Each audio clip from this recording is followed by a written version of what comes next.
नारायण वासुदेवा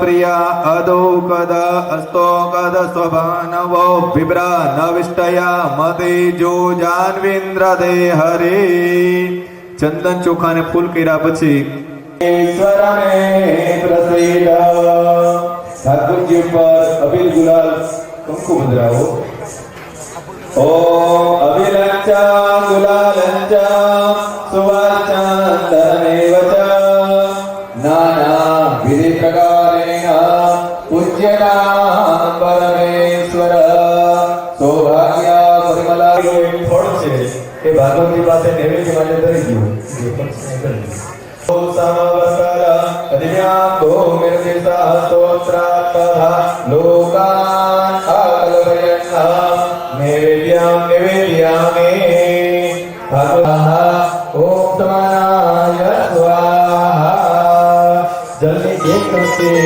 જે ઘુમેરા વાળા છે ને ત્યાં એક કંસી જલને બદલાવો એક જ કંસી બધી પાણ્યામ સમરભયામે આજે ભાગવત ભગવાનને 5 દિવસ ભોગ લગાવો ઓમ પ્રાણાય સ્વાહા ઉદાનાય સ્વાહા સમાનાય સ્વાહા ગુરુને પાણી 4 કંસી બદલાવો થોડું રૂકડા ઓમ સમરભયામે सारं समर्पयामि हो बंधु सखा तुम्ही हो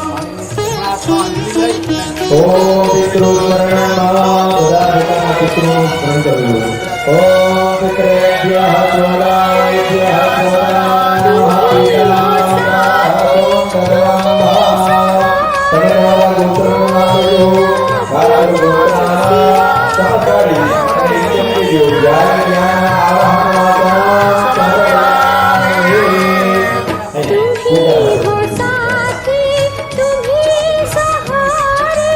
भाइयों ये पानी क्या करते एक एक टीपू इनके बदला दोनों हाथ में रखो कागज के ऊपर पानी ढोल के रखो हरिओम ओम समस्त गुरुराज्य महादेव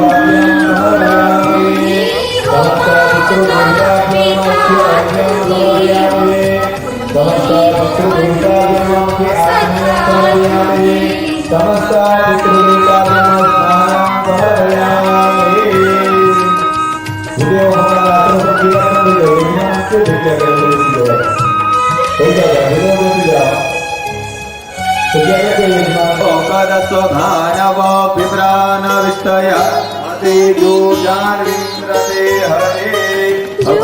पुष्पम समर्पयामि एक નાળાછડીનો કટકો લઈ અને પેલી નૃત્ય જે ગાંઠ છે એને બાંધી દેવાનું છે લાઠ નથી મારવાની આટી માર દેજો એને ફૂલ સાથે ઓમ યુવા સ્વાસા પ્રવિતાગા સુપ્રિયા ભવવિજાયમાનઃ તન્વીરાત કવય ઓમે વિશ્વાદ્યો મનસા દેવયુક્તઃ એની ઉપર થોડા થોડા અબીલ ગુલાલ અને કંકુ પધરાવો ओम अहिरिवा भोगे परिदिवा हुंजाया हे त्रिंबरिवा नमानः हस्तगना विश्वा भयोनानि विद्वा वन्दे धेनु मातरं वन्दे मातरं वन्दे मातरं वन्दे धेनु मातरं જે हमारे ગુરુના મોટા છે એ પ્રતિષ્ઠા કરાવે वन्दे धेनु मातरम् वन्दे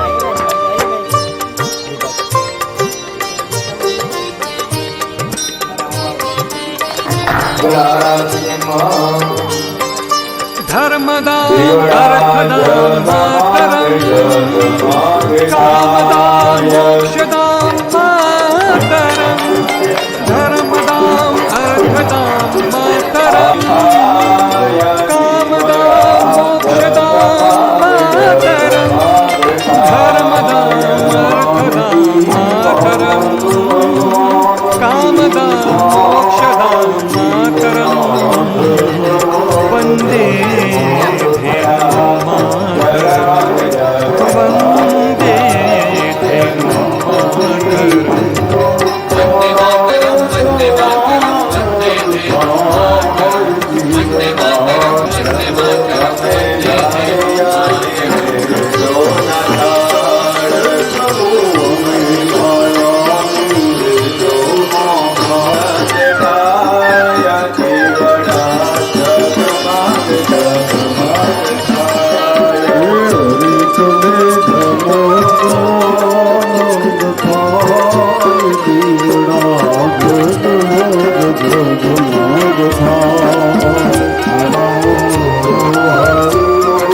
दुग्धामृत सात्विक बुद्धि प्रदायिनी दुग्धामृत सात्विक बुद्धि प्रदायिनी शुभदर्शिनी प्रियदर्शिनी शुभदर्शिनी प्रियदर्शिनी सुखदा वरदा मातरम सुखदा वरदा मातरम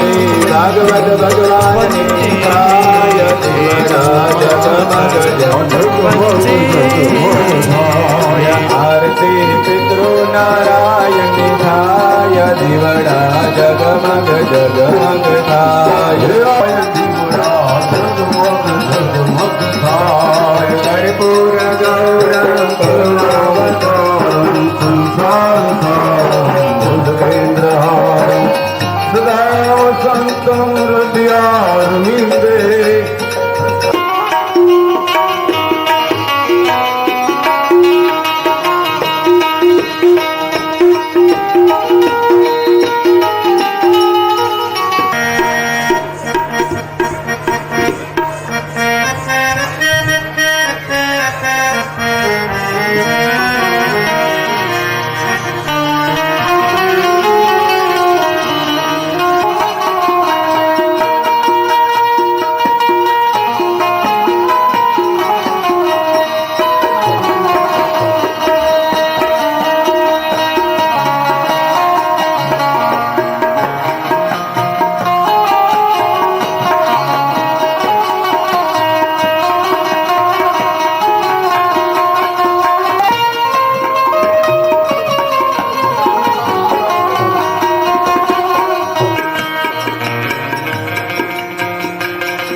પાર્કિંગ ઝોનમાં રાખી અમને સહકાર આપવામાં મદદ કરે એવી અમારી નમ્ર વિનંતી.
એ આનંદ છે, આનંદ.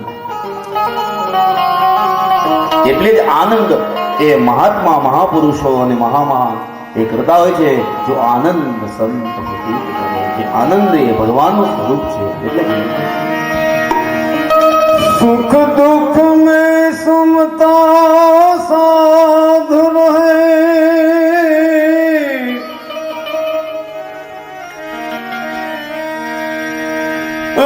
सुख दुख में समता साध रहे,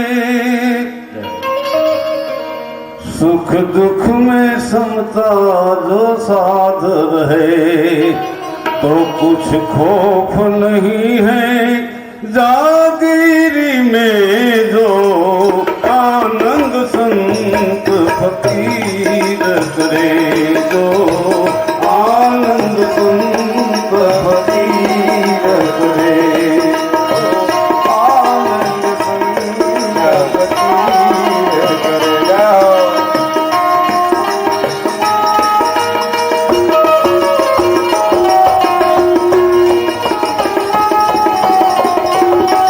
પણ જીવનમાં એકવાર આનંદ મળે એટલે જ કીધું છે નંદ ઘેરે આનંદ ભયો. ત્યાં નંદ બાવાને ત્યાં સુખ નથી થયું ભાઈ, એને લાભ નથી થયો, પણ આનંદ ભયો. અમારે यहाँ ગાયત્રી શક્તિપીઠને આંગણે ભગવાન જ્યારે વધારે ત્યારે આનંદ ભયો, આનંદ થવાનો છે. અમારે તો વ્યાસભાઈ તો એમ કહે છે કઈ ગોકુળિયું બનાવવું છે. અને મોહન બાપા ત્યાં રાતે સપનામાં આવ્યા કહી ગયા હતા બેટા એવો નંદ મહોત્સવ મનાવજો મારો ભગવાન કૃષ્ણ વધારે.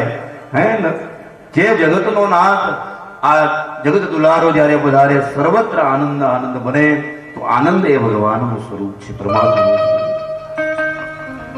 સ્વરૂપ. અંબે માત કી જય. કૃષ્ણ ગોવિંદ.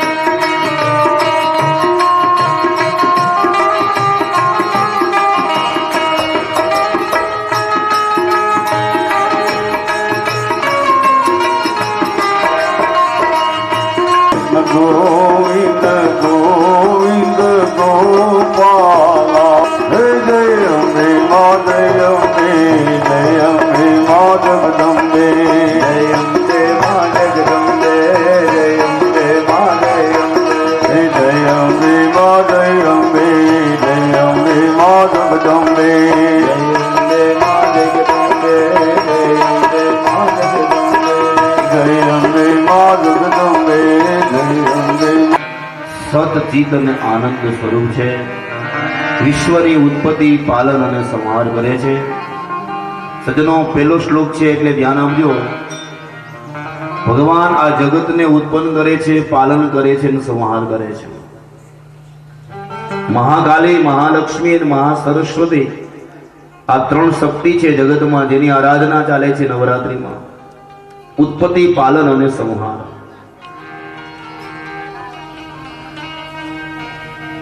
તો કોઈ પ્રશ્ન એવો છે કે ઉત્પન્ન કરવું, પાલન કરવું અને સંહાર કરવો આવું તો જીવ માત્ર કરે છે, હે એમાં ભગવાન શું નવાઈ કરે છે? આપણે પણ સર્જન કરીએ છીએ, પાલન કરીએ છીએ, સંહાર થાય છે. દાખલા તરીકે દીકરો જન્મે છે, મોટો કરી ભણાવી ગણાવીને હોશિયાર બનાવીને પછી આપણા જીવનમાં પણ એની વિદાય થાય છે, મૃત્યુ થાય છે.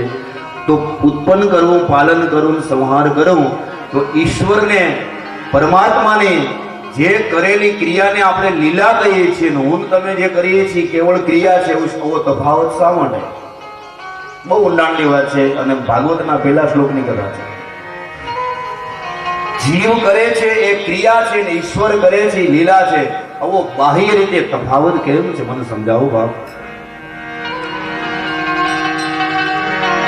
ઈશ્વરની કરેલી ક્રિયામાં એ ક્રિયાને આ જગતના લોકો લીલા કહે છે. પછી ભગવાન લાલો માટલું ફોડે તેને લીલા કરી, માખણ ચોરી તો કે લીલા, ચોરી કરે તો લીલા, અને આપણે ચોરી કરીએ લીલા કહેવાય?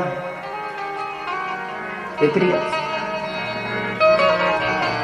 સમજો. જીવ જે કરે છે એ ક્રિયા છે અને ઈશ્વર જે કરે છે એ લીલા છે. એના માટે આપણે તુલસી સમજાવે છે રામાયણમાં, બહુ સરસ મજાની વાત કરી.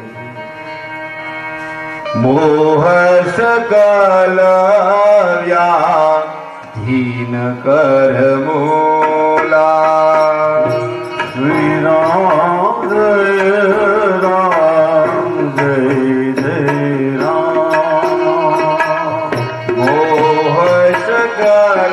વ્યાધીન કર મૂળા. શ્રી રામ જય રામ જય જય રામ. શ્રી રામ જય રામ. શ્રી રામ જય રામ જય જય રામ. શ્રી રામ જય રામ જય જય રામ. શ્રી રામ જય રામ જય જય રામ. શ્રી રામ જય રામ જય જય. મોહ સકલ વ્યાધિન કર મૂલા. મોહ છે દરેક વ્યાધિઓનું મૂળ છે. તુલસી કહે છે મોહ સકલ વ્યાધિન કર મૂલા. ઈશ્વર ઉત્પત્તિ કરે છે, આ જગતને ઉત્પન્ન કરે. ભગવાનને લેશ માત્ર મોહ નથી. ધ્યાન આપજો. ભગવાનને શું કામે બ્રહ્મ કીધા છે, હું ને તમે કેમ જીવ છીએ, આ એની વ્યાખ્યા પહેલા શ્લોકમાં કીધી છે. જ્યારે જીવ ઉત્પન્ન કરે એમાં એને મોહ છે. દીકરો જન્મે તો કે આ મારો છે, મકાન બનાવ્યું તો કે મારું છે, ગાડી લીધી તો કે આ મારી છે, લાડી તો કે આ મારી છે, આ બધું મારું. મોહ સકલ વ્યાધ. જ્યારે કનૈયાને તમે પૂછો, ભગવાન કૃષ્ણને જ્યારે પૂછો, પરમાત્માને જ્યારે પૂછો, ત્યારે એની ઉત્પત્તિમાં ભગવાનને લેશ માત્ર મોહ નથી. સર્જન કર્યું છે વિશ્વનું.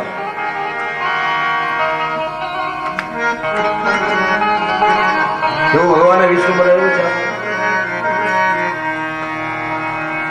લેશ માત્ર ભગવાનને મોહ નથી. પછી કીડીને કણ અને હાથીને મણ ભગવાન આપે, પણ ભગવાનને અભિમાન નથી, એને અહંકાર નથી. જ્યારે આપણે 5 જણાને ચલાવીએ કે હું બધું કરું છું, હવે તું નહોતો તે હતા આ જગત આખું, હું કરું એ જગનાનતા શકટ નો બહાર જેમ સ્વાનતા.